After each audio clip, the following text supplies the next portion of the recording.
ఎన్నిక ఏదైనా తగ్గేదేలే అన్నట్లుంది ఏపీ రాజకీయం. ఎమ్మెల్యే ఎన్నికైనా ఎమ్మెల్సీ ఎలక్షన్ అయినా క్యాంపు నడవాల్సిందే, పొలిటికల్ కాక రేగాల్సిందే.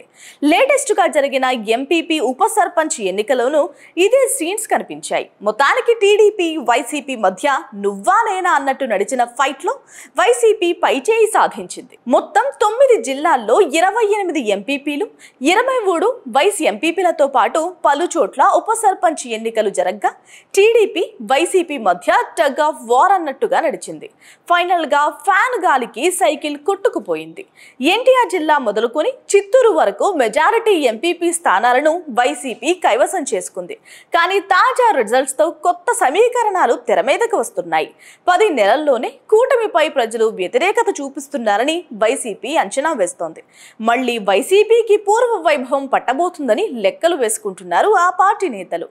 ఏదేమైనా తాజా ఫలితాలు వైసీపీలో జోష్ పెంచుతుంటే కూటమి నేతల్లో భయం పుట్టిస్తోంది.